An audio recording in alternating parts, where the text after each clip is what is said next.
What else did she do? We got her a little birthday cake. And is it falling? Thing every.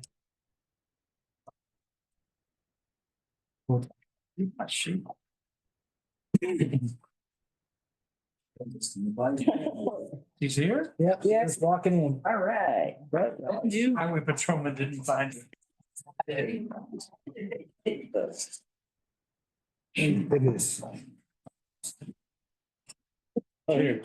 But they put it to me. Okay, I don't really need it. What are you at, 6:39? 6:39, right? All right, at this time, I will call this regular meeting of Port Lavaca City Council to order on this Monday, February 10th, 2025 at 6:39 PM. I would ask everyone to please rise. Councilman Ward, would you deliver an invocation for us, please? Sure. Let's pray. Father, we come before you now with humble hearts. Thank you, Father, for the blessings that you've extended to us in this nation. We ask, Lord, that you continue to bless and protect us from those that might seek to undermine it. Lord, I just pray for our leaders in Washington and the state legislatures and local officials, that the decisions that are made, just like tonight, Father, that the decisions that are made here would be in accordance with your will and under the guidance and direction of your Holy Spirit. We ask all these things, Father, in Jesus Christ's name. Amen. Amen. Please join me in the pledges of allegiance. I pledge allegiance to the flag of the United States of America and to the republic for which it stands, one nation, under God, indivisible, with liberty and justice for all. Texas flag. Honor The Texas flag. I pledge allegiance to thee, Texas, one state under God, one and indivisible.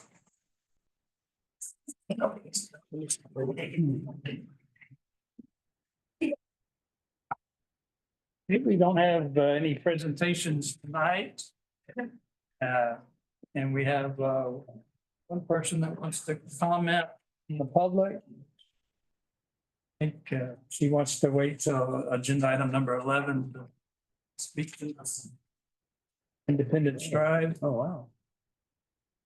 So we will begin with the consent agenda. Consists of the minutes of January 13th, 2025 regular meeting, the review of the credit card statement, receiving monthly financial highlight report, receiving the Victoria Economic Development Corporation's monthly report, receiving the quarterly investment report for the period of 10/1/24 to 12/31/24. Receive a quarterly report from the Public Works Department. So move. Second. We have a motion and a second approving the consent agenda as presented. All in favor, say aye. Aye. Any opposed, same sign? And none opposed, motion passes. All right, going to begin tonight with public hearings on substandard buildings. Agenda item number 1. To conduct a public hearing in accordance with City of Port Lavaca Code of Ordinances, Chapter 12, Buildings and Building Regulations, Article 4, Substandard Buildings, Section 12-291. Notice A and B for the following properties: 603 Knipling, 604 Juanita Street, 813 Hackberry. So I will begin the hearing at 6:42 PM.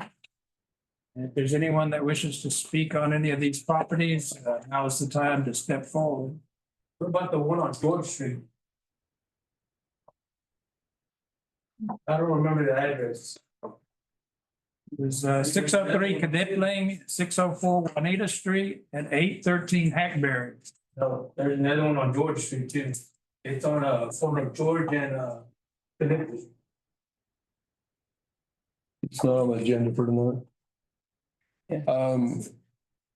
Starting with case number 125, 603 Knipling, I can go ahead and start with that one, Mayor and Council. In your packet, there's the memo. 60. It's 120. The one we talking about is not on the agenda tonight? No. Yeah, I thought that was gonna be, because I'm on 603 Philippi. That's my house. And y'all talking about all the buildings, you know, I wanna know what y'all gonna do about the better ones. And, you know. Are they on a different agenda too? All substandard properties are being addressed.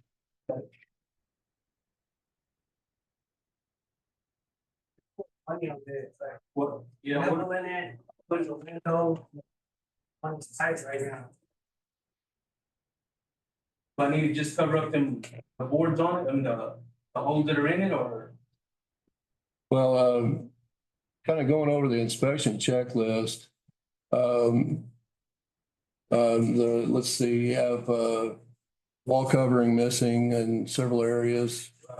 The building is unsecured, has been unsecured. There's window panes that are completely missing. Of course, again, the wall covering has been heavily damaged. Let's see. Again, well, and there is no power, no water or anything, so inspections on the electrical and plumbing were not able to be done. And included in there is also some pictures of the property.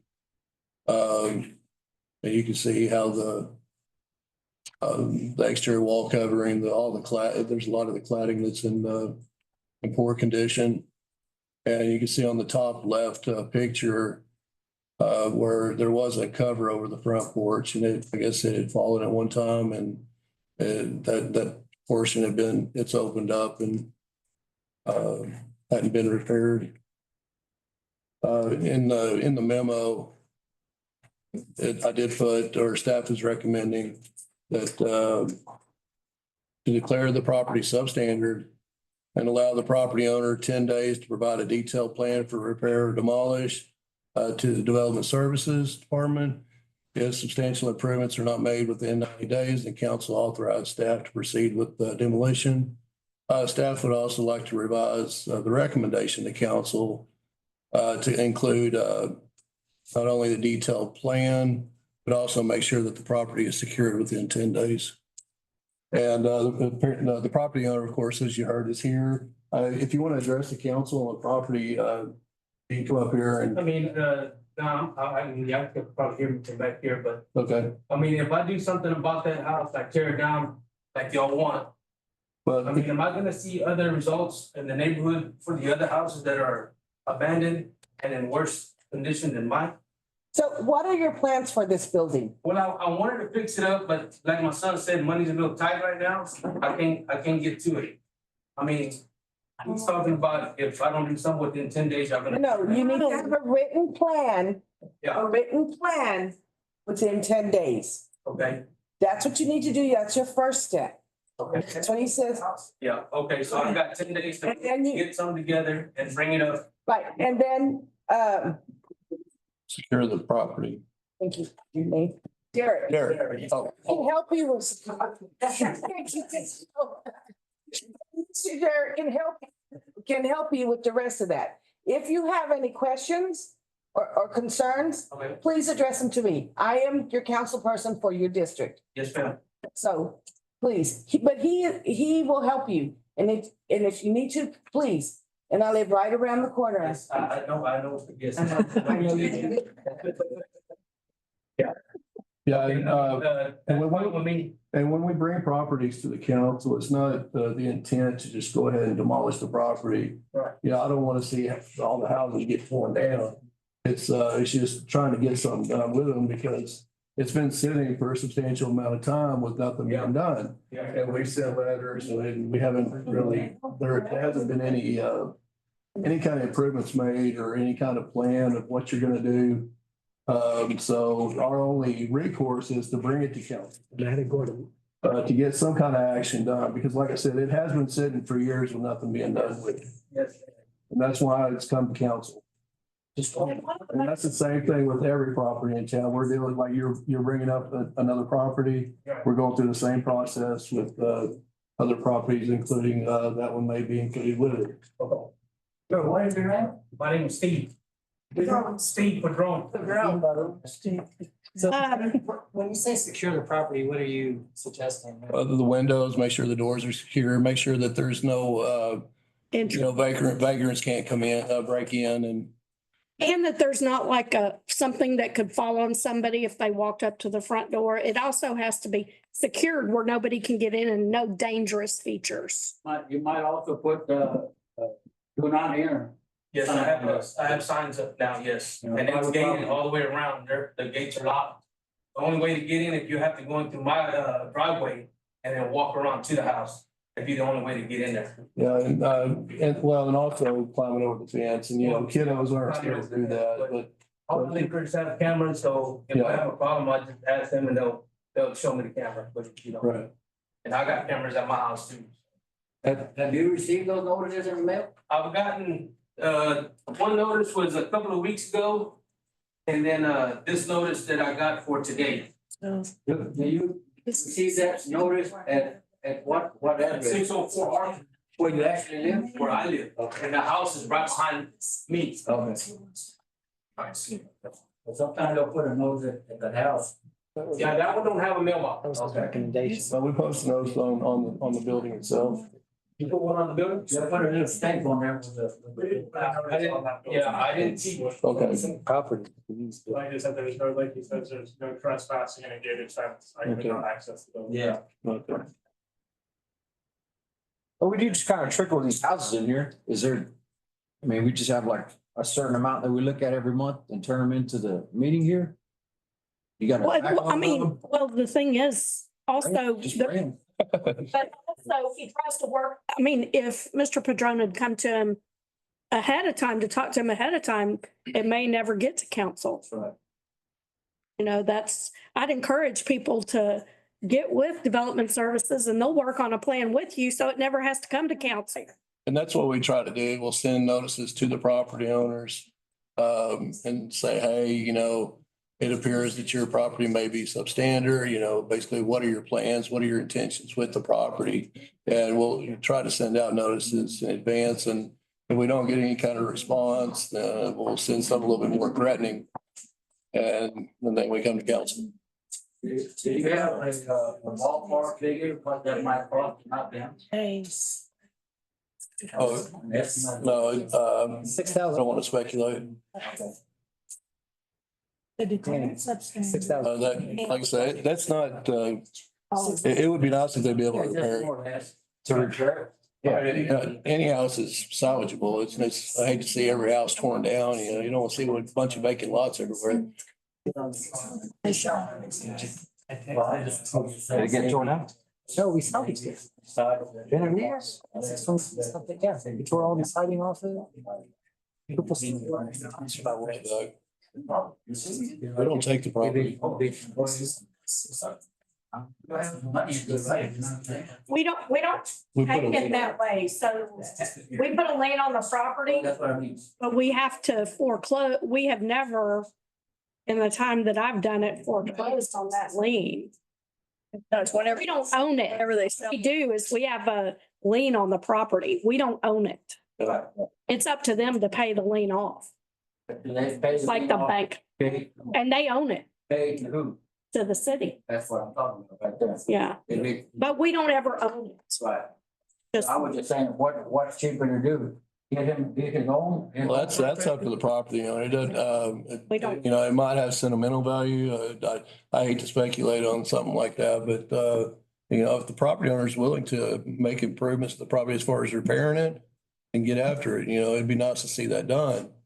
But, you don't want to see a house completely, keep going, getting worse and worse. Next thing you know, it's falling down and, and even worse, disrepair. Did you have anything else for the council? That was it, sir. Okay. Yeah, you can get with Bradley, he's code enforcement officer, and with the detailed plan. What you plan on doing? Do you have? Sorry, do we have his phone number? In case we need to get a hold of him? I'll get with you later. I'll give it a roll. Okay. I will.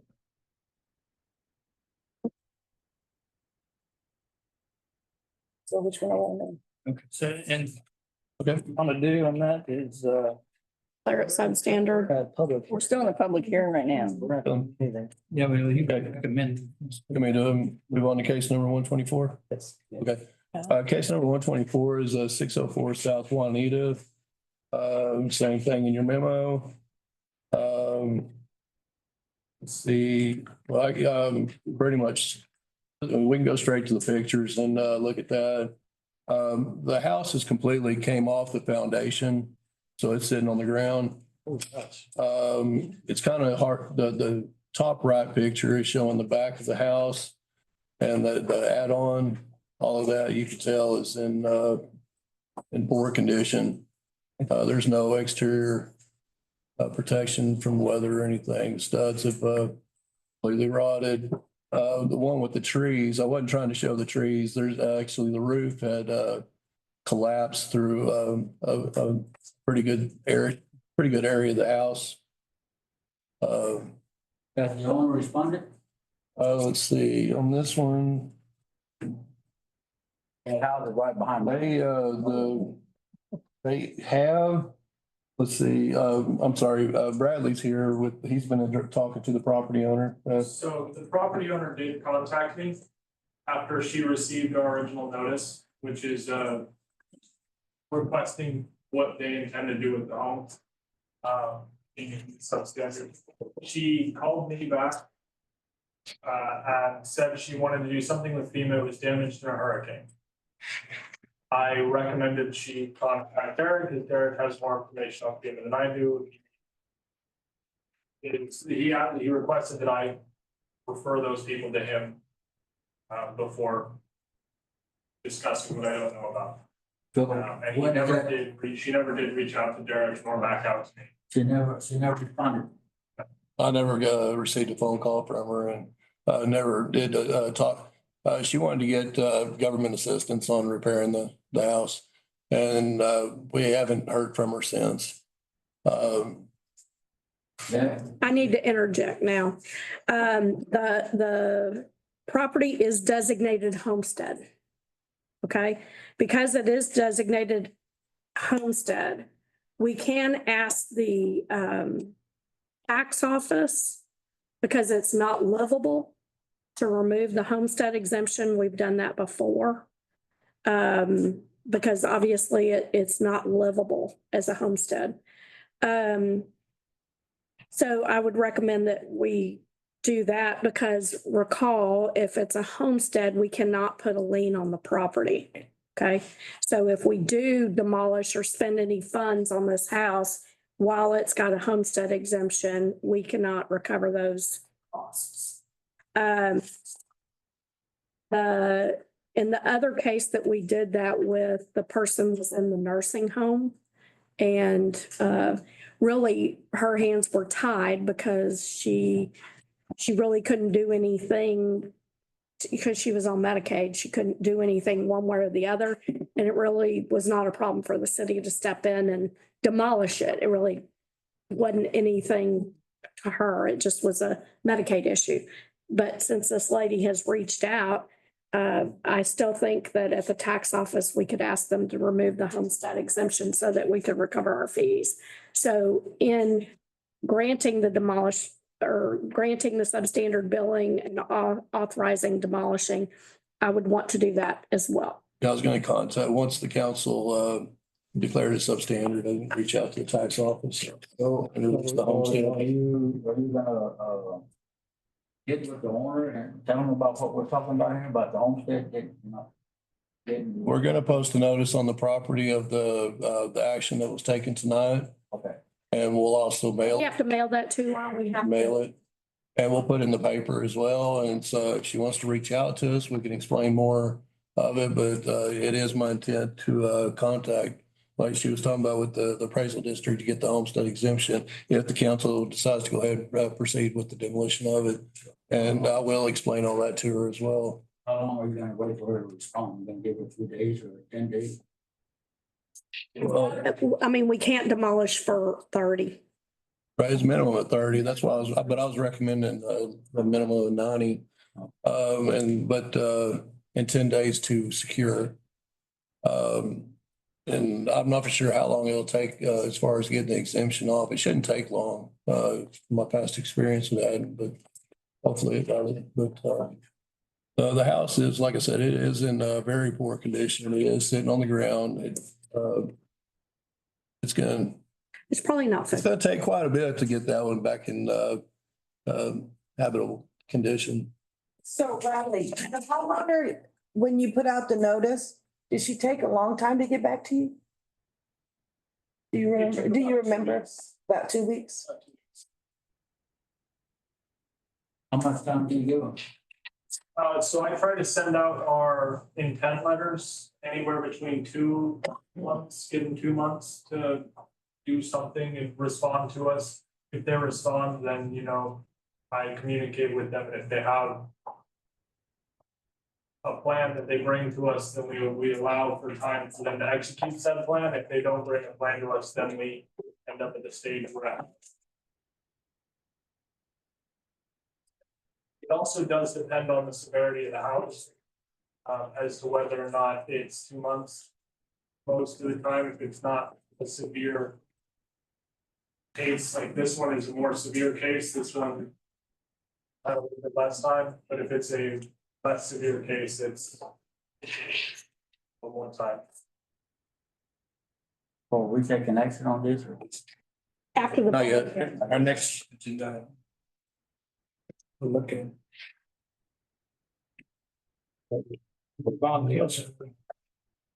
13 hectares.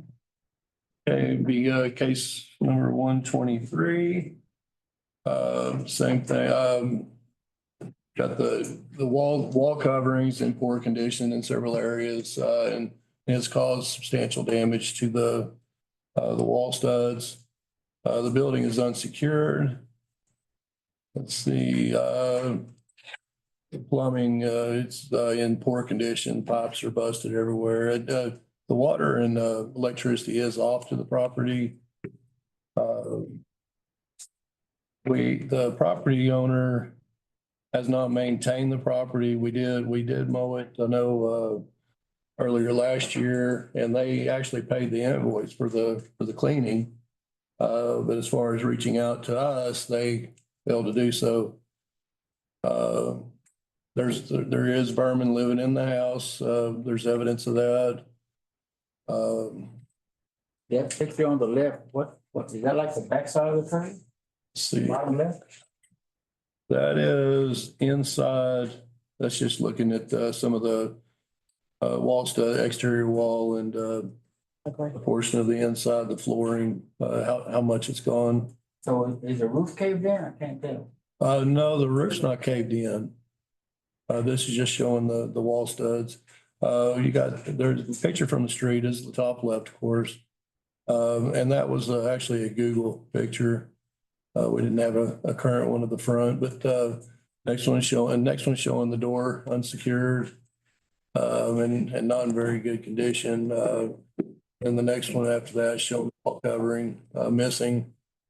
And then, like I said, with the next one, the exterior and interior condition in a portion of it.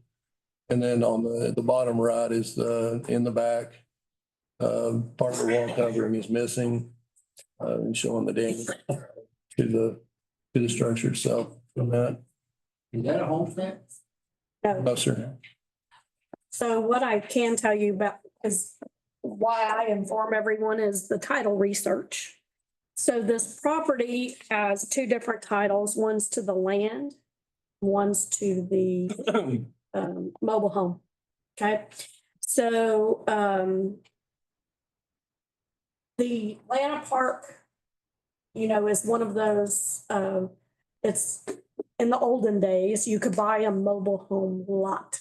Okay, so it was developed by Alfred Marshall back in the day. And you would buy a lot and then you could put your mobile home on it. Okay, and so you own the mobile home, you own the lot. There is the title to the lot was sold under a contract for deed. But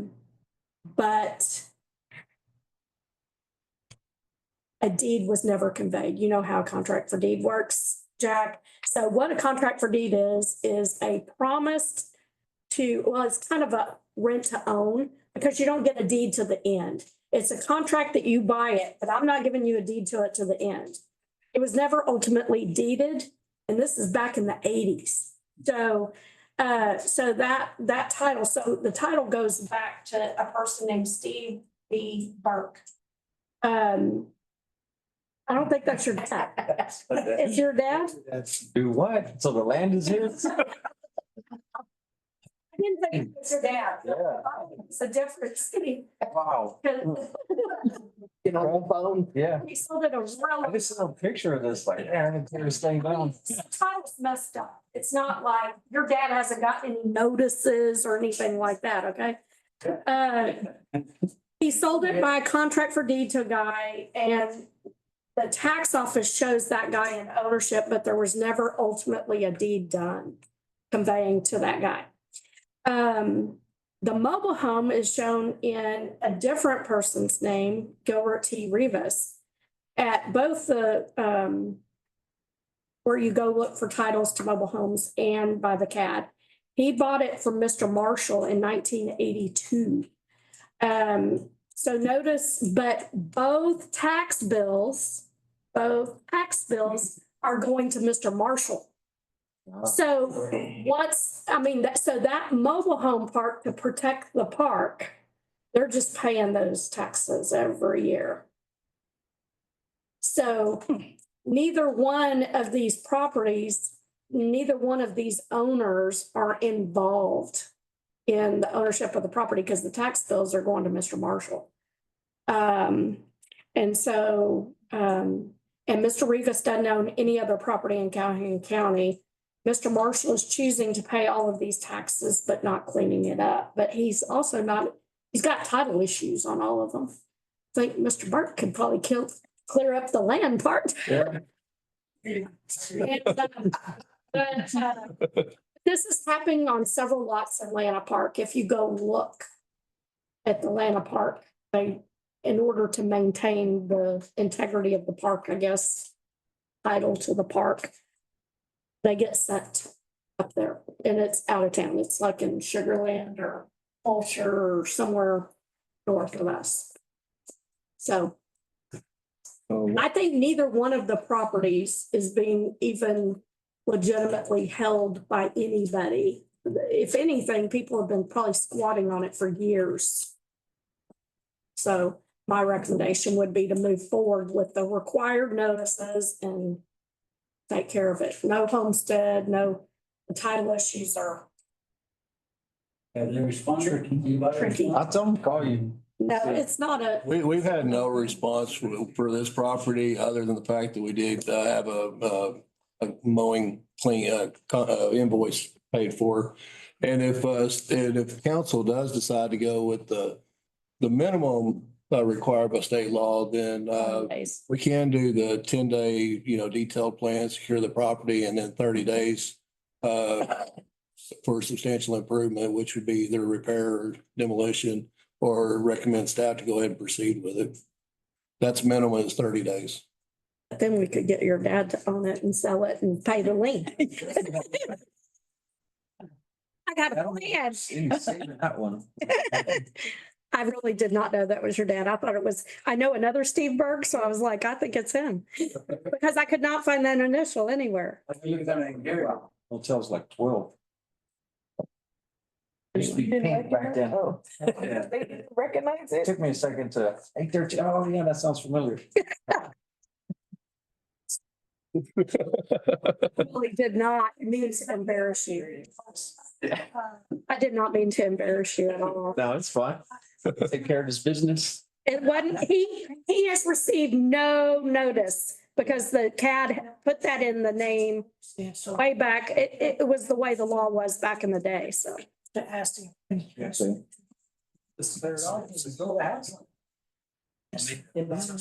Park? No, you gotta have a trailer. I think Atlanta Park, it's probably deed restricted for trailers. Aren't big enough for anything else. You never stay. Any house. The restrictions are on that. Polish it. Hey, You can sell it for more. not that one. Okay, so. is Anyway. public hearing over? No. No, not yet. Okay. So like I said, the minimum for case number 123 would be the 30 days if staff, council so wishes. The rest of them, staff would still like to recommend the 10 and 90. This was 30 days. That's, the Recommend. council has an option to do that. Yes, ma'am. Okay. I recommend it every day. Expect. We gotta work. Anyone here If I'd have known, I'd have- on any of these properties? See none, so. That was the guy from Edna. Hearing at 7:09 PM. We will move then to agenda item number 2. Consider finding that the following properties listed located in the city of Port Lavaca, Texas, are in violation of the City of Port Lavaca Code of Ordinances, Chapter 12, Buildings and Building Regulations, Article 4, Substandard Buildings, following a public hearing held on February 10th, 2025. The properties being 603 Knipling, 604 South Juanita Street, and 813 Hackberry. You have 3 different. Mobile home is 43 years old. Each one will be Each a one, different that's- We'll motion. call them, okay, we'll call each one separate. Like it was old. So we'll begin with 603 Knipling. 7. Right. Because it was bought in 1980. I don't do that back then. Just adding. Yeah. 10 days to provide a plan and secure the building and 90 days. So I'll make a motion that we give the owner 10 days to provide a detailed plan for repair or demolition and secure the property. And then if the improvements are not made within 90 days, council authorizes staff to proceed with demolition. Second. Well, which one is that? Was That is 603. 603 Knipling. Tim and Jim.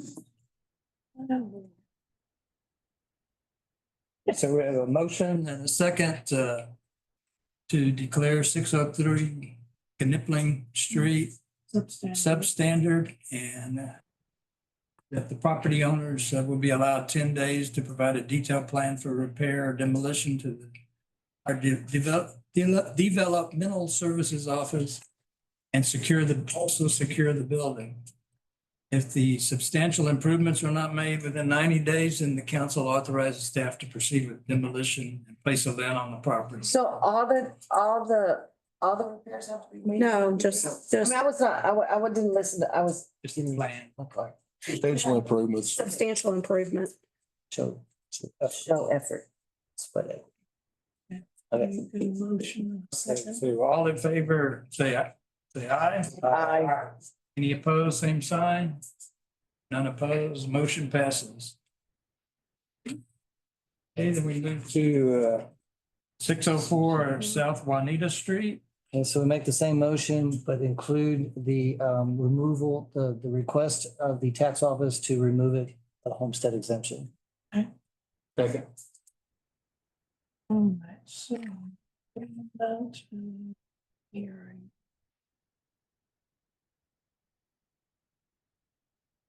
Right, so we have a motion and a second, And it's substandard and to declare the property standard. 604 South Juanita Street as substandard. And require the property owners 10 days to provide a detailed plan for repair or demolition to developmental services and to secure the building. If any improvements are not made within the 90 days, the council authorizes staff to proceed with. Ask the appraisal district to Okay. remove the homestead status. Okay, authorizes staff to ask the appraisal district to remove the homestead status from the property. That's all we can do. That's it. Okay, that being the motion, we have a motion and a second. All in favor, say aye. Aye. Any opposed, same sign. None None opposed, motion passes. And we move to 813 Hackberry. Make a motion that we give 10 days to provide a detailed plan for repair or demolition. And if substantial improvements are not made within 30 days, the council authorizes staff to proceed with demolition. Yeah, I'll second that. So it's already 813 Hackberry, Declare yeah, so the motion was to declare it substandard and allow the property owner 10 days to provide a detailed plan for repair or demolition to developmental services. And if substantial improvements are not made within 30 days, then council will authorize staff to proceed with demolition and place a lien on the property. You got it. All in favor, say aye. Aye. Any opposed, same sign. I didn't get a second. I got, Justin. Justin, did you? Okay, Yeah. sorry, Justin, I didn't hear you. Family affair. Mr. Burke. Mr. Burke's It's not in his name. It is only through diligent title research that you can find that.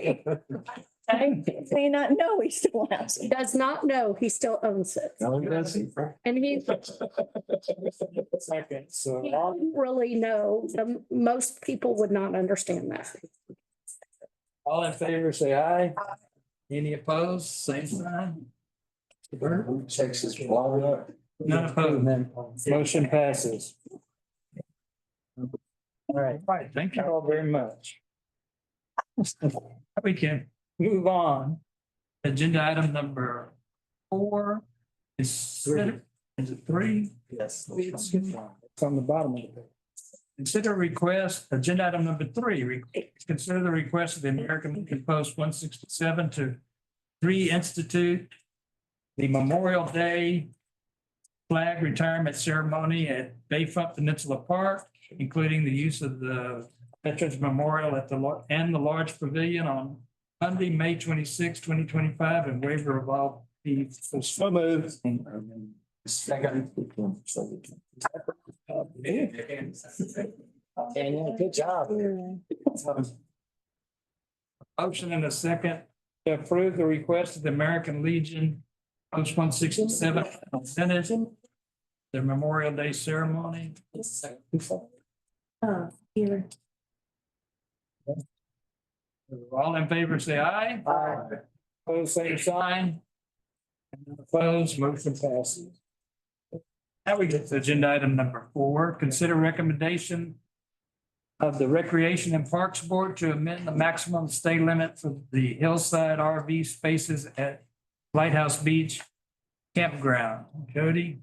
Mayor and Council, at the January Parks Board meeting, the Parks Board was reviewing information that we are keeping up with on a monthly basis as far as the rentals at the Lighthouse Beach Campground. And I've included that in your packet, showing that we had a substantial decrease in revenue since the new rate ordinance went into effect in August of last year. We explained to the Parks Board that we do have a few items in the works trying to promote the Lighthouse Beach Park. Gwen Tanya is working on a new ad in Texas Tech Highways Magazine for Port Lavaca that will focus more on the campground. She's also working on a new billboard that will be used when other events are not advertised that will provide some focus on the campground. We're currently working on that, looking for some good photographs of RVs to include in that and some other RV campground type publications. As you know, council had approved for us to begin charging again to enter the park, which will generate some revenue.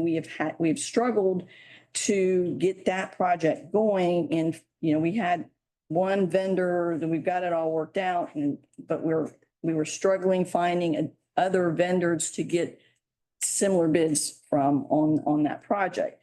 So actually, we recently just decided that we weren't going to find another vendor. So we have put together a bid package to competitively bid this project. And in fact, that will be, begin advertising this coming Wednesday. The bid date is the end of February, so we anticipate awarding that project at the March meeting. So we will be able to legally purchase this. We anticipate we'll probably just get the one bid, but regardless, we will competitively bid this project. So once that gets going, hopefully this summer, that will be generating some revenue. But again, even with these plans to promote the campground and seeing additional revenue at the park with the entrance fees, I mean, it's going to take some time to see some results. So in the meantime, at least the Parks Board is recommending that council reconsider the maximum stay allowed for the hillside spaces and return to the 6-month stay limit that was imposed prior to changing or increasing the rates. I have had some conversations with the Browns regarding this. If you recall, they own a few RV parks in town, and they were proponents at the time of the city in state requiring a 2-month limit on stays, and council had agreed to the 3-month limit. I explained to her that, if council decides to go back to the 6-month limit, one, we'll have to amend the ordinance. So we'll have to go back for 2 readings on that ordinance. So that takes some time, and that will give her an opportunity to speak on a topic. She was not able to be here tonight. But then, when we do start generating some revenue with the gate fees, I would imagine council would be open to visiting this again, and maybe, if we are generating enough revenue with that to offset lower attendance in the park, that might be something to consider. Bottom line, that, the Parks Board is concerned with the actual condition of the Lighthouse Beach. So Jody, to that point, I noticed in the economic update, we have deficit spending there. Do we still have a balance in that revenue fund, or is? Yeah, I mean, Yes, we still have a balance because we have to keep mandatory reserve. yeah, I mean, we're eating our reserves. One of the problems, 90 days. 90 beach. 90 days? So in 90 days, we're gonna be out of money? one of the problems that I see is that you have a situation where some RV owners said that we should be allowing only 2 weeks for the RVs. No, And- 2 months. No. This was earlier when we had our last meeting that said we would prefer 2 weeks. Now they're saying, or you're saying, 2 months.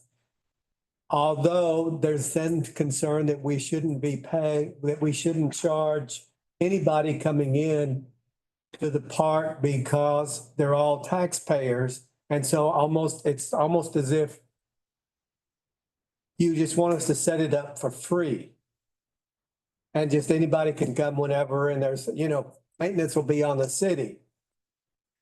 But I'm confused. I really think that going back to that, because if you've been out there recently, there aren't that many people out there. The biggest thing I see on social media, and I think Jody, you'll attest to this, is that we will not rent out the waterfront spots. And like for the weekend, or for someone who wants to have their family for a barbecue for the weekend. That, I mean, we see that over and over. Well, but it's the cost of if it was an RV there. Right. And it's a daily rate. Like to reserve it for a picnic or cars, that's the biggest thing. It's actually in the rules that it's RVs only. Yeah. So, but I tell you, that's the biggest complaint I see on Facebook. So can we have the park board have a discussion and bring that to our, Yeah, I mean, that's. to troubleshoot that? So I make a motion that we accept the extension to 6 months. Second. And we can we can talk to the Parks Board. Maybe there's a way to have some way that you could have a daily rate for a picnic the site was available. I mean, I don't know. That's the biggest complaint. Other parks run it for us and we just take a commission or something. So I mean, there's lots of ways to attack this problem, but we're not gonna solve it tonight. No, So. no. Well, you got to realize that we've got to charge something somehow, some way. Sure. In order to maintain this without, and say, okay, well, we don't want you to charge people coming in just to come in for to go out to the water park or whatever and if you're just saying, okay, we're not going to charge anybody there and we're only going to say a certain amount of time, when we were doing 6 months, people were staying. And now if you look, I was out there yesterday or day before, and there's very, very few, I mean, 3 or 4 at that. And the thing is, Those are, we're losing money and the dead comes, somebody's got to pay.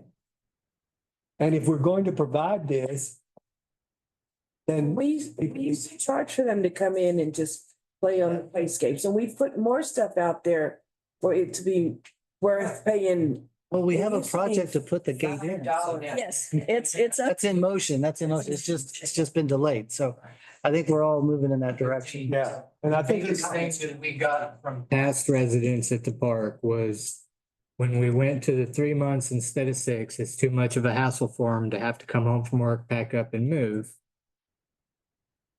on their last day there. When these guys are here, they're here for work, and if they gotta get off work after putting in 12 hours at the plant and hook up to the trailer and move it, they're not coming back. It's just too much of a hassle for them. What's the time frame for gate? So we have a motion and a second. Not to be Well, we don't know when. Okay, we're accepting the bids at the end. It'll be at the March, It'll be at the March meeting, we'll award a contract. at March meeting award the contract. Great. And accept the extension for Yes. 6 months? Yes. And then the company is out of Canada, so however long it takes them to. The only company I've got a quote from, so they get awarded it however long it takes them to mobilize and get here from Canada. Be glad to get out of the snow. And they had said, what, 3 to 4 months at tops, or, yeah, I mean, it's not gonna take forever. well, unfortunately here, I think we've done so many times, we've had said, well, we don't want to charge anyone anything. And the city financially is not in a position that we can say, hey, let's just. Well, we should have never stopped charging to begin with, because the Lighthouse Beach has a lot more to offer than Bayfront over here. Yes. Bayfront is just, we just put a little spigot for the water park and that was it. Yeah. We put the boat and that was all. I mean, it's just dirt and, Yeah. so I can see maybe not, we've never charged there. I can see not charging some of the other parts. The Lighthouse Beach has a lot of amenities that are good, not just for our citizens, for people that want to just come for the day. Well, I think one of the. We have the best fishing pier in 7 counties. We used to charge for that too. And they can, We used to charge for that too, that's right. they can park outside and actually walk in for free, right? They could. Can do that. Yes, they can do that. Okay. We have a motion and a second to amend the, Who's second? Justice. stay limit for the hillside RV spaces at Lighthouse Beach Campground to 6 months. All in favor, say aye. Aye. Any opposed, same sign. None opposed, motion passes. That would be first reading to change the ordinance. Say that. And, reading? I mean, or we still have to do the ordinance, right? This was just, Yeah, this one goes this was just, Well, no, this range. is this something we want to pursue? Canada. But it's not, we don't know that it's coming from Canada. The We have to restate a bid on it. Bring you guys on the board. It will be here in. Cost 25% more. Wait for it, I was like. Right, let's move on. Agenda item number 5. Consider agreement between the city of Port Lavaca and Calhoun County YMCA for operation of the city April 1st, 2025 to September 30th, 2025.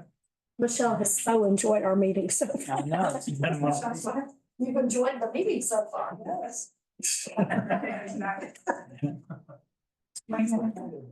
So, Mayor, Council, attached in your packet is the annual agreement for the MCA pool contract.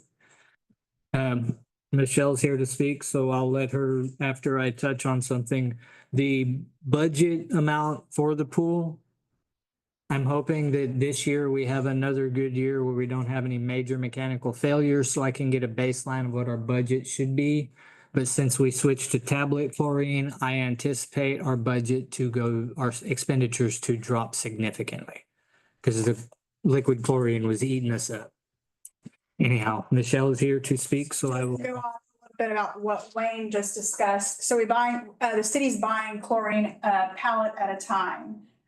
So I know because I just bought a pallet for another pool that I run, and I have an agreement how I'll get reimbursed for that. But the tablet chlorine is significantly cheaper, and we didn't go through a whole entire pallet last year. I know that we got the chlorinator installed like after the summer had already started, but we didn't use a whole pallet of chlorine, so that was something good. So when we go to purchase another pallet this next year, it costs right under $5,000.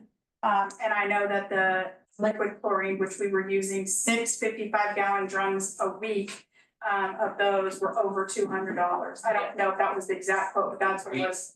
We had 2 truckloads delivered of bleach last year. And it was, we have to buy them by the truckload or they charge us more. So. We use the same distributor, but he Yeah. does the tablets, and it's much more reasonable. I anticipate we'll go through 2.5 pallets of tablets as opposed to 2 truckloads of liquid bleach, which is probably a 50% cost difference. Wow, that's great. So speaking on that, actually, Maintenance I had to do and clothes I ruined. yes. I own lots of black clothes with pink spots. Or color clothing with pink spots. That's all the chlorine that we have all over our clothes.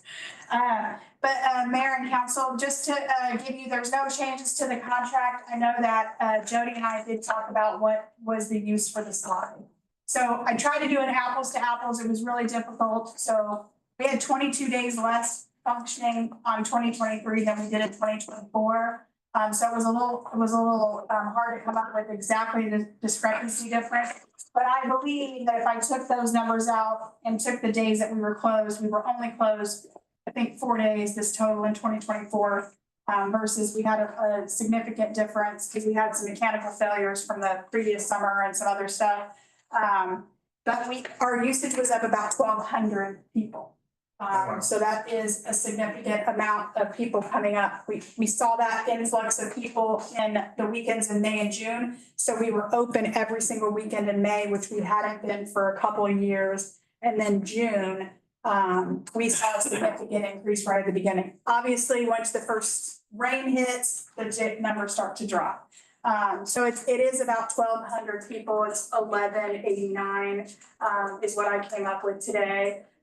And working on my numbers and figures. But like I said, we were 22 days less the year before than the year before. So I tried to take some of those days off of my numbers and come up with an average. So I think that's about the average was about 1,200 people different. So it is a significant, so the slide was a super big hit this last year. So we did appreciate that and all that went into getting the slide in there. And all the work, and thank goodness the driver hit it, the area that it's for. But other than that, like I said, no significant change, no change at all to your contract. The only thing we did add that statement that you're gonna give us a PDF copy. Right. Right. Okay. Yeah. So we're gonna keep track of the numbers so we can do a number to number, because this is what I did today. Because she asked me for this like a week ago, but I was like, we've had a lot of flu in our office, so I was trying to pull these numbers out.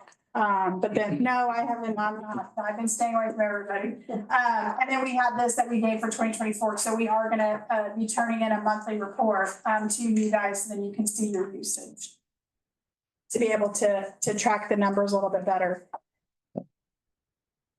We mostly track it for health department reasons, not for, so I have to come up with a little bit better system to make sure they to efficiently count.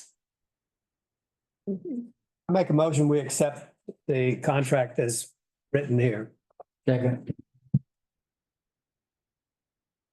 Have a motion and a second, to approve the contract between the city of Port Lavaca and the Calhoun County YMCA as presented. All in favor, say aye. Aye. Opposed, same sign. Opposed, motion passes. I appreciate it. Thank you, Michelle. Thank you. Thank you. Right, we move now to agenda item number 6, consider approval of the Matagorda Bay Mitigation Trust Contract 81 for the city of Port Lavaca Mid-Coast Birding Festival Boat Tours. Jody? Oh, wait, the board tours is first? Yeah. Oh, okay, then I have these backwards. So the boat tours. These back.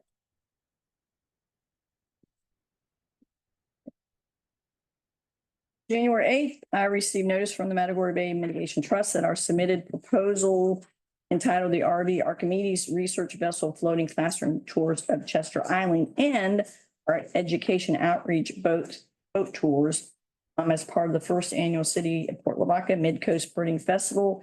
Both of these grant applications were approved and the Matagorda Bay Mitigation Trust combined them into one award for $16,250. The contract language is the same that we have used for our previous contract with MBMT.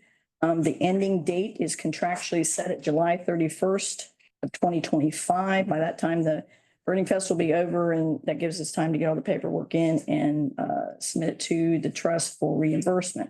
Total project budget is $20,050 with $3,800 being registration fees. The grant will reimburse up to $16,250. We're recommending approval of contract 84 with the Matagorda Bay Mitigation Trust. This is 80, this one's 81, sorry, 81. So move. Said it reimburses up to 16,000? Yes. Yes. Does that mean we have to submit costs and billing? Yes, it's a Invoices. reimbursement grant, and so we submit our expenses to that point. We have a motion and a second approving the Matagorda Bay Mitigation Trust contract 81 for the city of Port Lavaca and the Mid-Coast Birding Festival boat tours. All in favor, say aye. Aye. Any opposed, same sign. Motion passes. All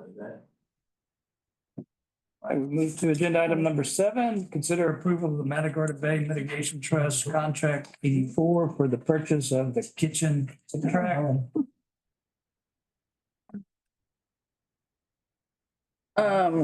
Yeah, on January 8th, I also received a notice from MBMT that our submitted proposal entitled Purchase of Kitchen Track on Lavaca Bay for conservation and improve water, public access to the waterfront was approved.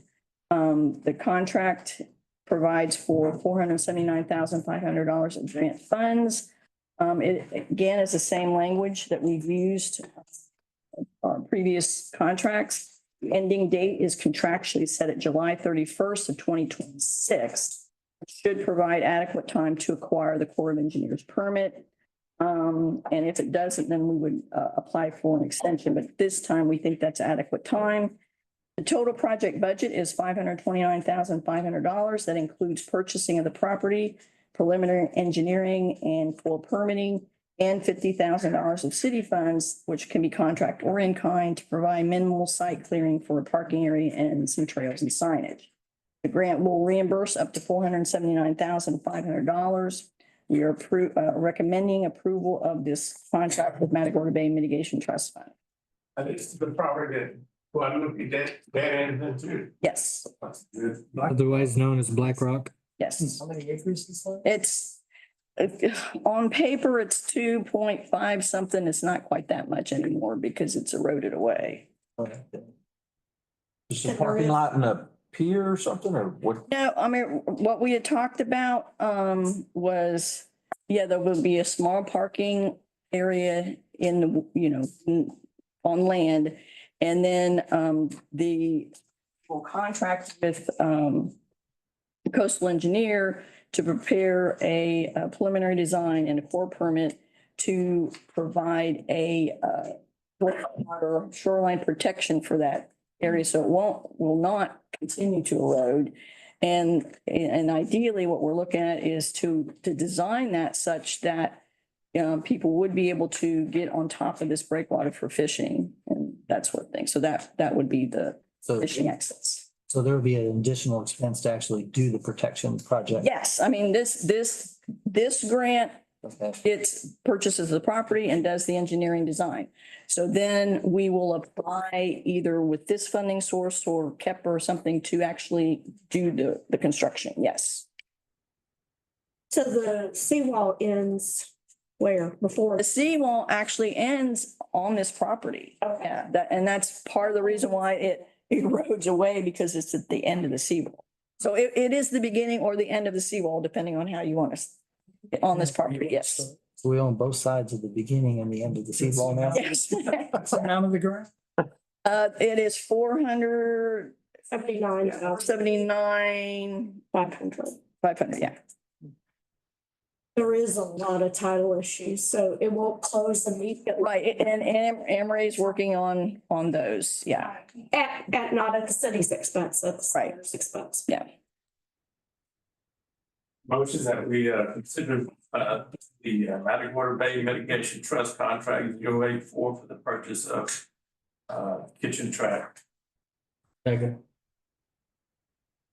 We have a motion and a second approving the Matagorda Bay Mitigation Trust Contract 84, the purchase of the kitchen track in the amount of $479,500 as presented.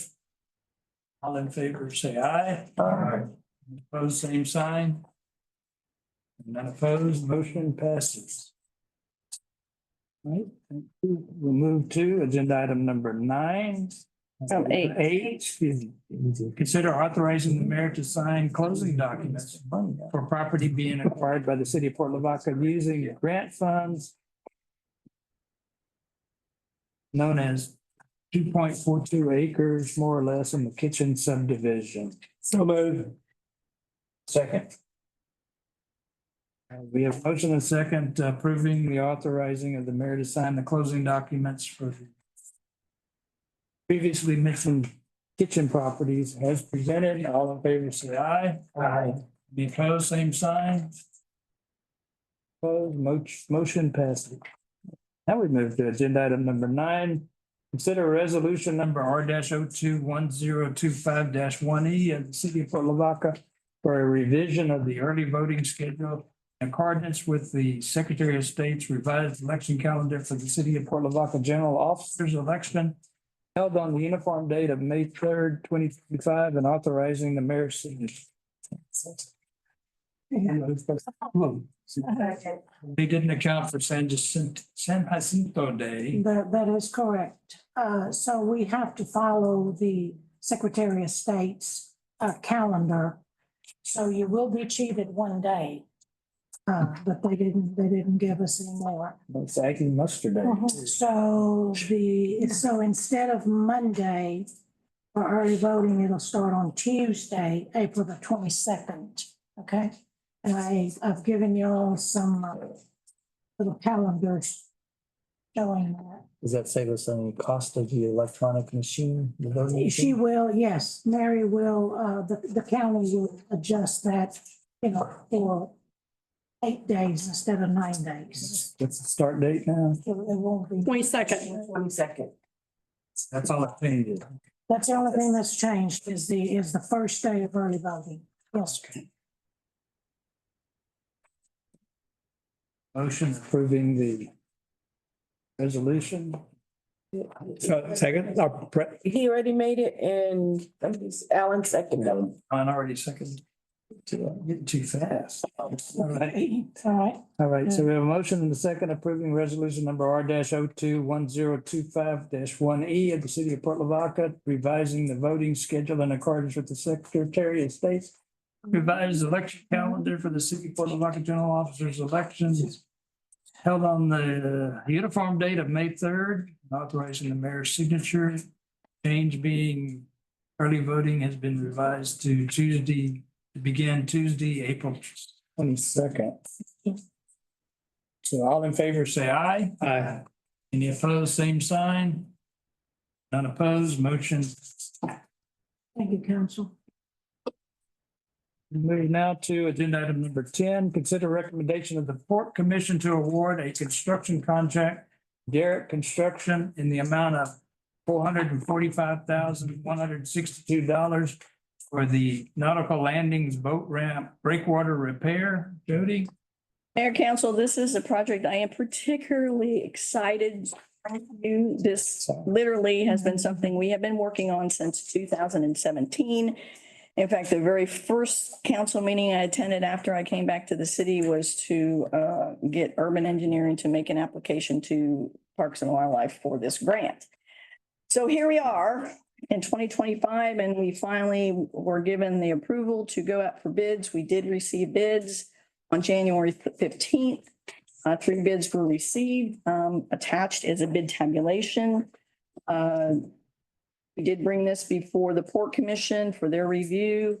There's a total budget amount of $167,000 as match to a $500,000 Texas Parks and Wildlife grant. Total $667,000. The low bidder is $445,162 from Derrick Construction. So there are available funds to award the project. Understand that the Parks and Wildlife grant is a 75-25 reimbursable grant.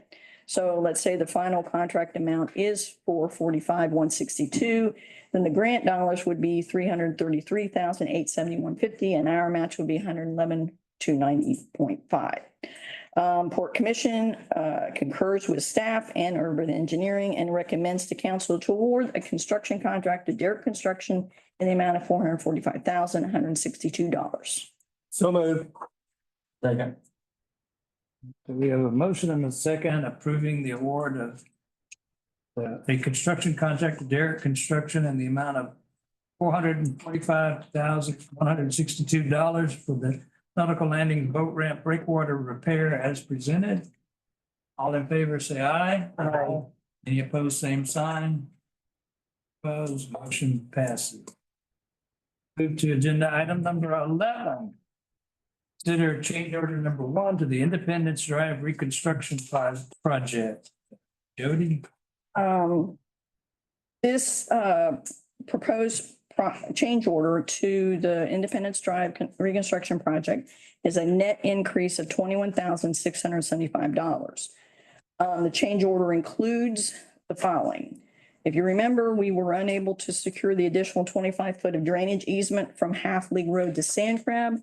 So the change order reflects needed changes to the drainage design as a result, which primarily is a savings. CCIC is in the process of constructing a new baseball field parking lot, and this change order includes changes to the drainage that are needed to coordinate with that work.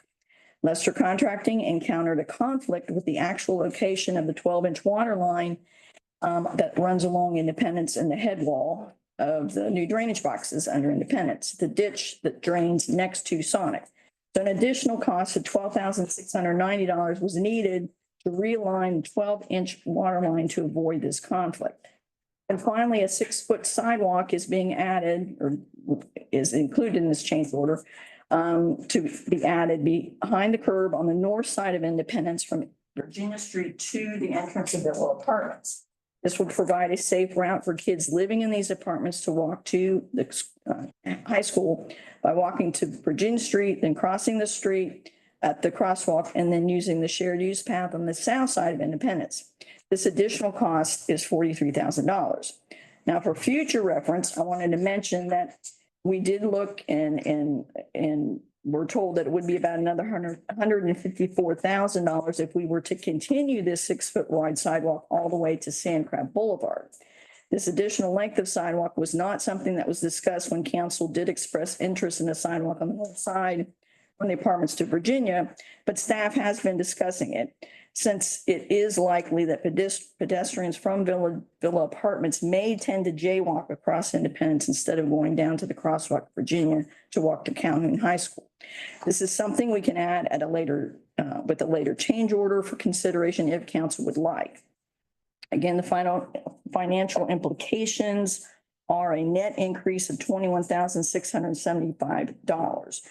Recall, part of this project was something we had applied 2 years ago with TxDOT's alternative transportation grant, and we did not get it. And so that's why we're proposing, council agreed in the original project to put the 10-foot wide shared use path on the south side, not to construct the full 10-foot wide on the north side, but we're looking at the 6-foot route or sidewalk from Villas to Virginia Street. And I don't know if you want to I can talk about what we're looking at for. With TxDOT, reapplying TxDOT. Yeah, that's, TxDOT has made a call for a new round of alternative transportation grants. They're due February 21st. This is just an initial grant application. There's very little to it. If in fact we are invited to do a second phase, then, we would be bringing it to council for a resolution in more detail. But we're proposing at this time, 2 projects to submit to TxDOT. One would be to put in a 6-foot wide sidewalk from Oak Glen, coming out of Brook Hollow down to tie into the sidewalk at HEB. So that would be on the west side of Virginia Street, TxDOT 1090. That would be on TxDOT's right of way. The second project would be on city right of way. We're looking at a sidewalk starting at Benavides and South Street and continue all the way up with a 5-foot sidewalk all the way up to Tilly Street, being on primarily Benavides and San Antonio. There's a couple places we got to go back and forth, but it's beginning on Benavides. We go over to San Antonio all the way up to where the jail is. Then we move back over to San Antonio and stay on San Antonio till we get to Tilly. We're working on that right now. Are these on our sidewalk plan? Yes. Yeah, it's, We were just to be clear, the $12,690 in this change order for the rerouting of the 12-inch water line is included in the 21,000. yes, yes. Yeah, the 21,675 is the net increase. I'll make a motion that we consider approving the change order number 1 to Independence Drive reconstruction project. How are we gonna keep the pedestrian from jaywalking? We just got it. I mean, there will not be a crosswalk. I mean, Rock salt and the BB gun. it's not, you could put a mid-block crosswalk, but it's not recommended. It's not, I wouldn't think it would be safe to put one there. Jack. We have Norma Solis here wants to speak on. Jody, thank you for listening to me too. So when you were talking about a sidewalk, it's starting from St. Crab all the way to Independence? The sidewalk on the south side, it will be 10-foot wide from Sand Crab all the way to Virginia Street. To the Virginia Street. How about considering from Virginia Street to HEB's? Yes, that's what we're talking about, applying to TxDOT for in this Is that what you, okay? altercation grant. Because I have a sister that lives on the Villa Apartments and she's on a wheelchair, on the scooter, and she loves going to HEB's. Yeah, full disclosure, this isn't something that's gonna happen tomorrow. Yeah. But the first step is this initial application. I have talked to District TxDOT. They are supportive of the project, which is a good first step.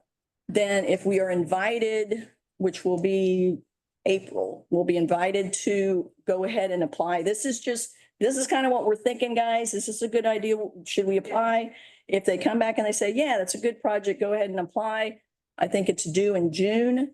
we would learn probably October, November, whether we got it. That project is on TxDOT's right away. We would propose that TxDOT handle that job, entirely. I can't tell you whether that would make it go faster or slower, but it would be something that TxDOT would handle. But they would have the funds through this alternative transportation grant to do it. And by the way, y'all are doing a good job, Independence. Thank you for the city for doing it also. And two, Jody, and thank you for that park. You're doing a great job. All right, thank you. Yes. Thank you. And I've been following you, newspapers, she's doing this and she's doing that, but you're doing a great job. Thank you. Trying to get, and our kids go to the park. Yeah. We go summer, we go to the city park, we go to the beach, and no charging. Yeah. No charging. No, I'm just kidding. Yeah, we gotta make money, we gotta keep it clean. I know what you mean, but I'm just kidding. I take my babies to the water splash at the lighthouse. My grandbabies. And again, this year at Bayfront, it'll be here in a month or two. We got a shade structure for the top splash pad. Thank you for hearing me. Thank you. Thank you, Mark. We appreciate your words. Jody, can we build a sidewalk from HB to Independence anyway, or? We can. We can look at that.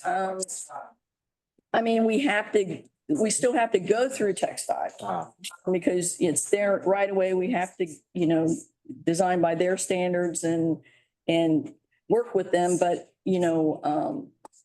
honestly, if we are not invited to, if this project is not advanced to the next level, that is something we can bring up. I can talk to the district. I can tell you that when I talked to our district about this, they were extremely disappointed, just as we all were, that we did not get the last time we applied for it. Because we all thought it was a great project. We should have gotten funded and it didn't. To the point they had told me, they have already put it in their budget. They were going to do it. Hmm. But you got their budgets, they budget years in advance. We're on, I think, 28, 29 budget. So if we want to wait that long, it'll get done. But, that's why, well, if we apply for it and if we can't, if this isn't an option and we want to look at the cost, putting it in ourselves and working with TxDOT, we can certainly do that. And sometimes they move these little projects, they'll squeeze them in year end if they have a little bit of money. Yes. So it's just really being at the right place at the right time. Right. Moving right along. We have a motion and a second approving change order number 1 to Independence Drive reconstruction project. Increasing by $21,675 as presented. All in favor, say aye. Aye. Opposed, same sign. I didn't catch this. I didn't hear a second. I didn't hear a second, I better, I just heard him say move along. I didn't hear him say. Same thing. It was a long time before. We spoke a lot in between. One more time, just to clear, this is just for the drainage change order, right? This change order, it was positive negative for the drainage, positive for the sidewalk, positive for the Routing. change in the water line. But the net result, you take all that, the net result was an additional $21,000. Man, I'm not sure that I want to build that sidewalk on the north side though, because to your point, people are going to jaywalk. They're not robots going to walk down to Virginia, cross and then come back. Well, the sidewalk itself was $43,000. Yeah, I don't want to do that. You guys, we're talking about, They're gonna jaywalk. they're going to jaywalk. I So, understand that. And whether you put a sidewalk there or not. Yeah. They're gonna cross the street. so maybe we do it later, build the north side sidewalk later. We can revisit that. We can't, that's something to look at whether we either build it all or we don't. But I think, we need to just recognize that there are kids there at Villas that, we're not providing any safe route for them at present. But yeah, and we brought this because I think that was a topic of conversation when we awarded the project to look at a sidewalk just from Villas over.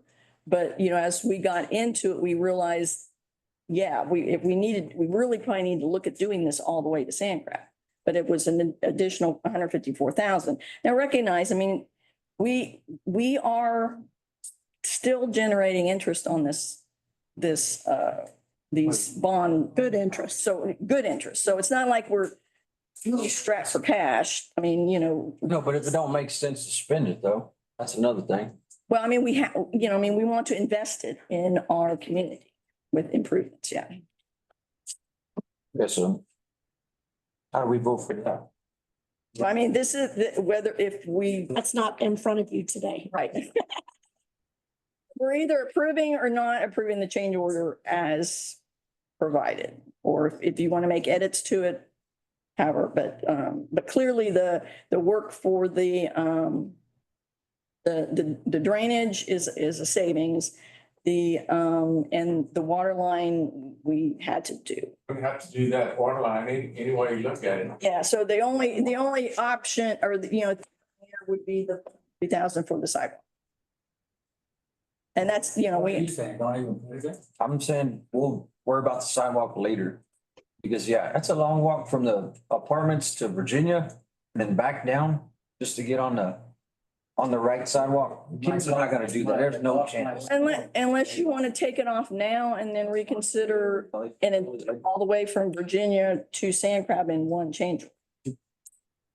I mean, I don't know. No, go back to TechSouth and try to get, I guess that's not a TechSouth. They will do it in 28, 29. I mean, they've already told me they have it in their budget or they're planning on putting in their budget. But it was like I said, Just 28. get it in sooner. Yeah. It's kind of needed. But if you're coming from Brook Hollow, the back entrance of Brook Hollow, and you're coming down that road and kids walking along the side of the road, they're still jaywalking right now. The way it is right now, because it's so narrow and it's so bad. And I think any sort of safety issue that could be done is warranted. And for that amount, we can always add later, but I do think that. I mean, But kids they jaywalk over on 35.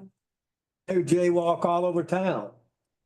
But if you say, well, because of the possible jaywalk, we won't do the sidewalk, I don't think so. but at least we have provided an option for a safe route.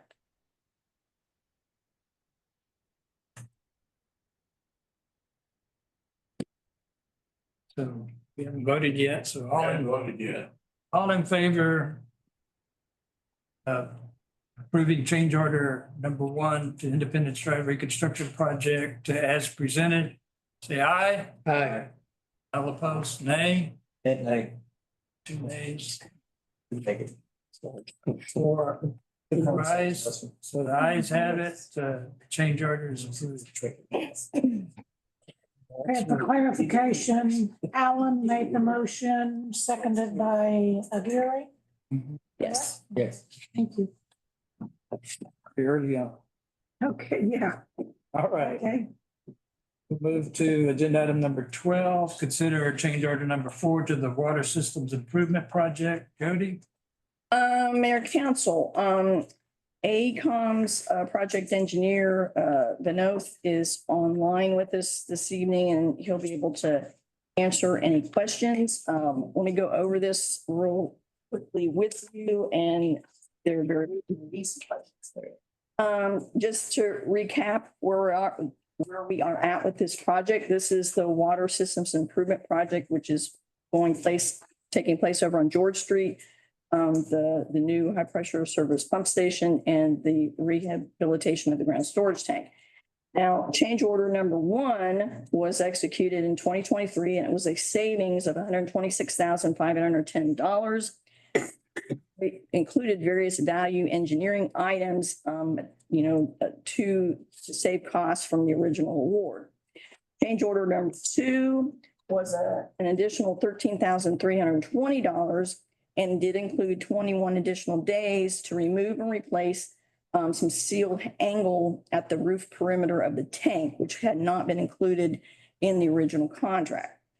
Change order 3 added $0, but did add 7 days, and it was related to additional structural repairs that were required on the overflow of the tank. This proposed change order 4 is an additional $56,478 with 120 days. In your packet is a written request from JTR, the contractor, and some other comments from the engineer. A couple clarification. I just wanted to make that the city staff and the project engineer emphasize with the contractor from day one on this contract that completion of this project on time is critically important that liquidated damages of $300 likely to be imposed for going over the completion time without thorough documentation of legitimate reasons for delay. At each monthly meeting up until very recently, the contractor had maintained the position they would be able to complete the project on time, even considering the start date, the contract, and the length of initial submittals and shop drawing approvals. The contractor's assertion that a delay was caused by a change to the coding system is misleading. During the submittal process, the manufacturer of the plant's paint system that was specified had indicated that the specified system had been replaced by a different coding system, which the engineers did approve during the submittal stage. The contractor did not claim at the time of approval that this caused any delay in the progress of the work. Of course, by the time they were ready to paint, the weather was not cooperating and was not conducive to a successful paint application. Now, JTR did submit a request for change order in December, but it took several weeks to review and receive the engineer's recommendation letter. Over the course of the project, JTR did not bring up any concerns about delays in submittal review or other delays caused by the manufacturer. Our project engineer has verified that there are in fact legitimate delays caused by manufacturers in the delivery schedule of key pieces of equipment on this project, with the motor operated valves being the latest delivery scheduled for April of 2025, and therefore is recommending approval of the additional 120 days. After reviewing the information myself, I believe that the delivery date of some key equipment is something that was beyond the control of the company. That being said, I do believe that with a more committed work schedule, they would be complete with all other aspects of the job, just waiting on those pieces of equipment. Either way, though, the ground storage tank would not be operational without the equipment that will not be here until April. Regarding the additional cost of $56,478, the cost to tie the tank into the water distribution system. Change order number 1 had a $30,000 deduct to connect the pump station to be a water line that was connected to the distribution system that was located within the public works yard. As it turned out, this line was actually part of an old abandoned well field line. So the $30,000 had to be added back in, plus additional piping to reflect actual field conditions. There's a very rudimentary sketch that was Nathan made for me to kind of help explain to me that I included in your packet to show the slight differences. The change order will increase the project by $56,478, but is still under the original award amount. Note, we are continuing to earn interest on the ARPA and bond funds that have been earmarked for payment of this project. Again, Vinod is online, and he is here to answer any questions, as is Wayne. Both of them are have been following this project day to day, much closer than I have. I did try to educate myself and bring myself up to date with this change order, which I reflected in the memo, but I'll open it up for questions. Nothing. I thought you'd never stop. Well, it's worth a discussion and, you know, I mean, it is worth making sure that everybody understands what's going on. So when the valve is All written down. installed, then they don't have any excuse to be. Correct. So, Correct. and enforce. Yeah, Correct. Yes. I've made perfectly clear to them that if you guys approve this change order, it's the last one. This project's taken way too long. But at the end of the day, the quality is sufficient. It's just- Yeah, the quality of work is there. It's just the amount of people they're sending to do it. I'll make a motion, we change order. I make a motion, we accept it. He just made the motion. You second. You got a second? Oh, second. We have a motion and a second approving change order number 4. Thank God. Water Systems Improvement Project. Well, thank you, Vinod. I think we're good. Thank you. Good evening, everybody. Thanks for fixing the link for me so that I can attend. Oh. Anyways, thank you for approving the change order. We are pushing the contractor to get it done as fast as they can. We're doing your best. Okay. Thank you. Thank you. Thanks. With an increase of $56,478 and adding 120 days. to the action date. All in favor, say aye. Aye. Any opposed, same sign. Opposed, motion passes. All right, let's move to agenda item number 13. Consider approval of a planning proposal from LJA Planning and Landscape Architecture to prepare a parks master plan for a fee not to exceed $5,000 for the professional services agreement dated February 25th, 2022. Mayor, council, in the memo, I've included some text that's copied from the 2016 plan, Lavaca Comprehensive Plan, which does recommend adoption of a master parks plan. And it was included as an action item for year 3 to 9. So we're kind of on target with the latter end of that year 9. At the June 2024 council meeting, council did review the recommendations of the Parks Board Scoring Committee and did select LJA Planning and Architecture out of Houston to prepare Parks Master Plan. LJA is perform the downtown waterfront master plan. Is currently working with us now on a design for our gateway signs and recently completed a small landscape design project around the message board and Lighthouse at the Bauer Community Center, which will be going out to bid here shortly. I've attached the planning proposal from LJA for this master parks plan. It includes 3 opportunities for public engagement during the development of this plan. There's a workshop, an open house, and a public hearing. Fees shown in the proposal represent a maximum not to exceed total amount of $75,000. Invoices will be based upon actual hours and expenses incurred and will include a comparison of actual hours spent into the budgeted hours with each invoice. Financial impact, we do have $75,000 budgeted under the city manager's contracted services this year for this parks master plan. And the agreement commits no more than the $75,000 without any additional authorization from council. So we're recommending approval of the proposal from LJA Architects for the amount not to exceed $75,000. So moved. We're trying to get this.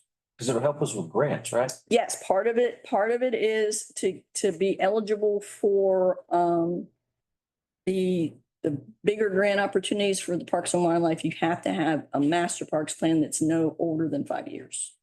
And I think, I don't even know when our last one was, but It was 1996. it was a long time ago. It was before I was city attorney because I was on the Parks Board. And it is something that is recommended in our comprehensive plan to do. I had one from 96. Yeah, yeah. I think it was us.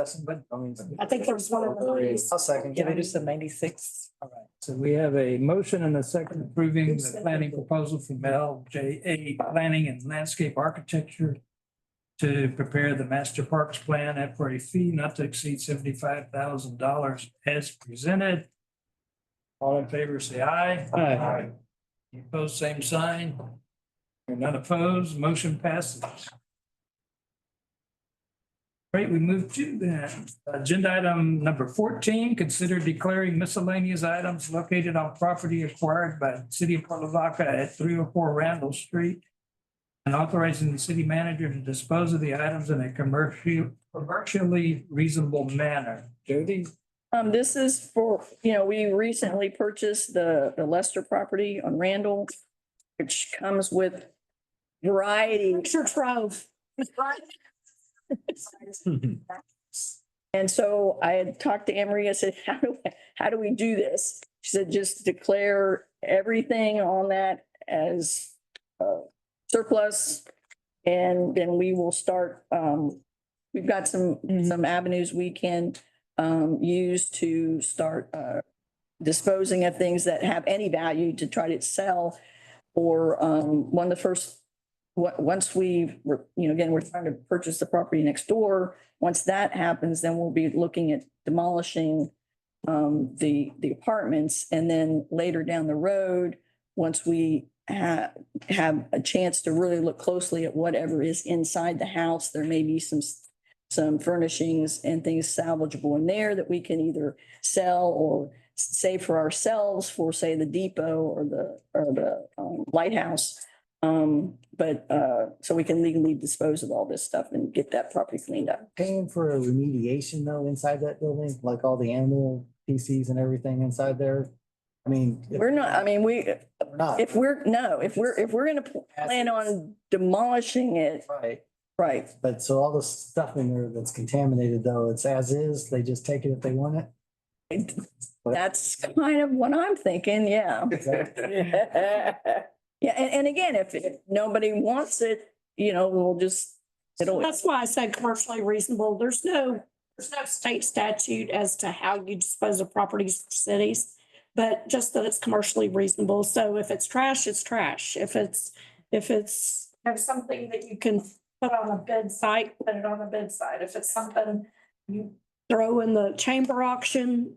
but there may be, and I don't know because I haven't looked at her, but there may be some furnishings that we might want to keep for ourselves for the depot down the road, perhaps, or even the Half Moon Reef Lighthouse, some, I don't know. Wouldn't be a whole lot, but there could be something, some little desk hog enough to move. You were in that building 15 minutes and you had to run home. No, but I mean, well, I didn't see everything, but there's some stuff there. I'd hate to see it just thrown away, but if nobody wants it, then, that's what's gonna happen to it. Okay. A motion that we declare it Surplus. or surplus. Second. We have a motion and a second declaring the miscellaneous items located on the property acquired by the city of Port Lavaca at 304 Randall Street as surplus and authorizing city manager to dispose of the items in a commercially reasonable manner.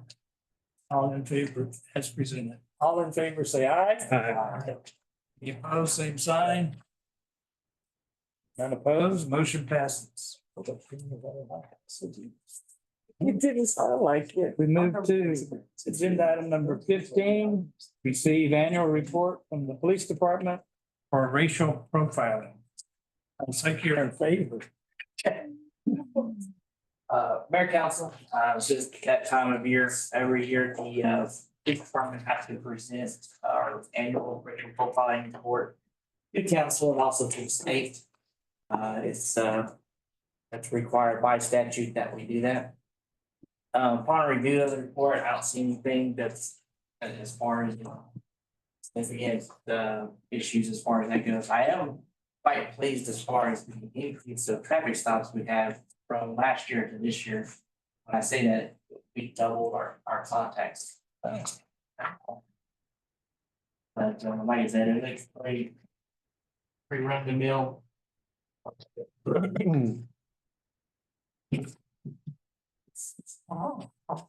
Just maybe continue that way. Yes. Motion accepting the annual report. Megan. Yes. In a motion. I can't make. Make a motion, let's move it along. Second. A motion and a second accepting the annual report from the police department. Who's second? And racial profiling. As presented. In favor, say aye. Aye. Any opposed, same sign. Opposed, motion passes. How long does it take to do one of these things? My gosh. It's actually, I'll be slaved over it. Actually, our program that we have as far as our citations, it goes into. It just, they just single filed it, so it looks a lot longer than it is. We slaved over it. Take care. items like that. Okay, agenda item number 16 is to consider the request of Mr. and Mrs. Virus to establish a shrimp boat slip along the fall in Smith Harbor. Recommend we pass that until after our closed session. We may be discussing similar issues that surround that problem. Okay, however, He's been sitting here all this time and you're saying, let's go to, we'll take a break and then we're gonna go for this. And then we say we'll come back to that. do you want to introduce this? And I then think that's kind of. Yeah, I mean, this is the Port Commission did entertain this request of Kevin and Sasha Navarez at their December meeting. The commissioners considered this request to park their boat in Smith Harbor behind property that they are going to, where they are building their future restaurant and home. After discussion, Chairman Davila made a recommendation to deny the request, which was seconded by Commissioner McGuire and voted aye by the full commission. All were in attendance. The commissioners generally agreed that they were not in favor of establishing any new boat slips in Smith Harbor at this time because of upcoming construction projects in the area. And in your packet, I did include copies of the projects they were concerned about. You know, we can. Is that what our closed session is on or? No, No. No. I'll make a motion that we take the Port Commission's Yeah. recommendation and Recommendation. decline the. And define the request. Because, Second. well, why would you say that? Because this construction's a few years out anyway, though, ain't it? Right. no, Why not just let her park there for a little while? She's paying. Jody took the time to draw up a good contract. No, There's no money in it. no. No. Why? yeah. I mean, why? Mr. Knox. Mr. Knox. What would be the reason for denying? I mean, Go ahead. it's gonna, I mean, I will say it's gonna cause a slippery slope, I'll tell you that. Yes. why is that? Because there'll be others knocking at the door. There's lots of, that is, Each other, they're all different situations. They're not all the same. I did see, didn't I see a new utility pole next to that? There's something new. No, it's. Well, and AP. Put that in. That AP, I mean, AP, that's how they provided power to the restaurant. And I did reach out to V to see whether there is an AP easement along there, because that is AP's line. And that's how they went off the pole to get power to the restaurant or to the building. What do you think, Mr. Knox? You know, I was on the commission and you voted to deny, you know, we used just a very simple, straightforward methodology. You know, one of the things that the council would like out of commission is to operate the port assets with integrity, with transparency, and have a specific plan of operation in operating those assets. So in doing so, we take the emotion out of it and we look at specific methodologies that will apply to everyone making a request. So, you know, in this case, we asked ourselves a couple of different questions, you know. First of all, does the request fit the master plan currently or the proposed, the current or proposed uses of that port asset? The answer to that's no.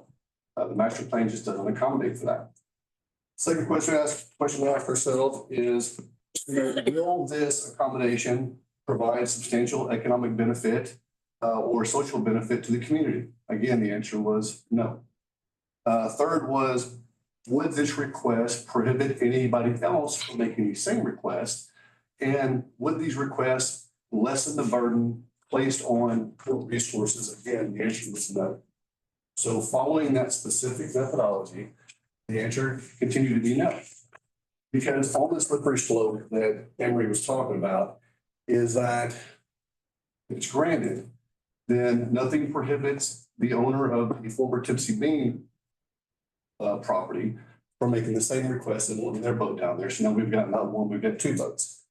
And if that happens, then we could have, I don't know, let's say a guy that owns a nice apartment complex down that area. And one of the amenities is he wants to provide tours for his tenants. And he wants a fishing boat down there to provide tours for his tenants. Now we've got 3 boats down there. And so the simplest, the most direct action is to follow the master plan development for that area and not entertain the idea. Really, it's not set up, second where a boat can dock at that slip without, potential injury. So that might be something else that should be considered. Well, and you've got an easement down there and you have traffic going through there and it creates a significant number of potential hazards that we're just not prepared to deal with right now. Do we know what the purpose is of her wanting to park there? Unload her boat. But Jody, your contract said that you had to build all the right standards to make safe entry and exit, right? If, I think what we had, and there is, if in fact we were gonna allow the slip, that she would be, or they would be required to provide a way to secure the boat to the slip, because we don't have anything down there, and that would have to be as approved by the harbor master or port commission. And your contract also said at any time, due to the city's discretion, we can cancel the contract. Yes. 60 days. I mean, again, if in fact there was a provision that the council or port commission wanted to work with her, then we were recommending no more than, a year at the time, of course. That there would have to be a provision in there with, say, 60 days notice or some sort of notice, no more than 60 days, that she would have to get out because we got a project that is fixing to start. But if we've had. Talking like if more people wanted to go down there, I mean, that's more money for the city. So I don't see that as a bad thing. That's not in a master plan to be a boat dock, right? Now, the master plan really does, that area is recreational in the master plan. It doesn't really identify any improvements along the seawall itself. You're right, Emery, but if we wanted to pull that card at any time, we could cancel those leases. So. Yeah, it would be temporary, it wouldn't be permanent. Right, it would have to be It temporary. always starts off as temporary, but it's difficult to do. Yeah, but you got in a contract, a simple contract. Well, if you just go ahead and say, okay, you want to come in here every once in a while, fine, but not to set up. I personally say. Oh, no, it's gotta be black and white, not. We've got a plan, a master plan. Let's stick with it. Well, I mean. And master plan is still a ways off. What are you gonna do in the meantime? We're not gonna take it. That master plan's already done. Okay. Oh, we've adopted the master. Oh, but the execution of the work is still ways out. There is a positive for getting boat action in there is because of prop. Prop action will keep that harbor open. Otherwise, it's gonna silt in. You get that prop going and it does stir up the bottom and it keeps that stuff moving out. Yeah. But, Are you saying that the prop will push the out? Yeah. push it out. I don't think one boat is gonna do that in that Smith Harbor, because when you have a tide, it's a continuous thing. Oh, my gosh, no. Well, it's gonna continue to fill in.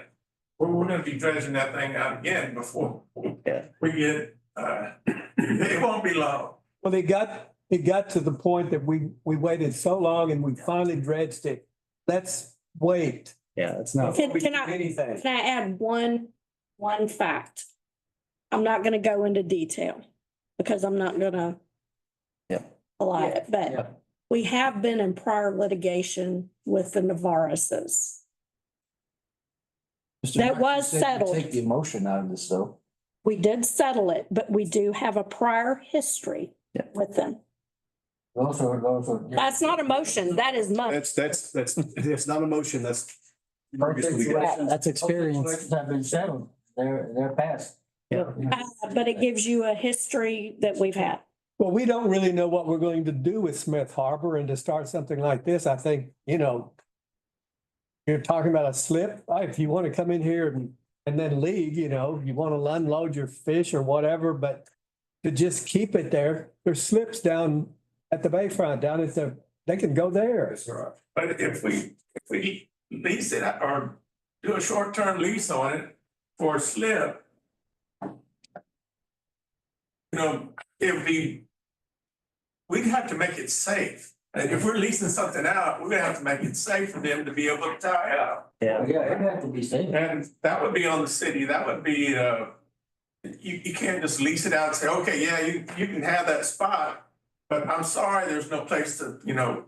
I'm sorry you got You stuck know, in get this. to jump in the water and then climb up on the, you're gonna have to have. Well, and I don't think, I mean, I know Port Commission was definitely not looking at using commission funds to provide such infrastructure improvements because this is not a long-range plan. Because there's no dock access, there's, and The increase in revenue is negligible. when we, $3,300 a year, right? Yeah. mechanically dredged Smith Harbor out, What do you mean? we sloped the edges toward the center. We didn't, it's not dredged out like City Harbor. Oh, it's because that's not what our intention was. It was a recreational area. Not in. Jack, you want to call it? Okay, so we have a motion and a second to deny the request of Mr. and Ms. Navarez to establish a shrimp boat slip along the seawall in Smith Harbor as presented. All in favor, say aye. Aye. Any opposed? All right, aye. Two opposed. Motion passes. All right. All right. So this time I will announce that agenda item 17, that city council will retire closed session for consultation with the attorney on matters. It's the duty of the attorney to the city council to fix the disciplinary rules of professional conduct of the State Bar of Texas clearly conflicts with Open Meetings Act. Thank you, Mr. Knox. Thank you. Should we take a 2-minute break? Yeah, it. Yeah, I need a break. 5-minute break.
Want to meet?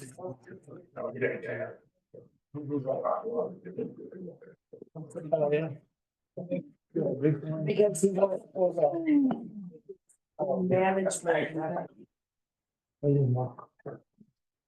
Yeah.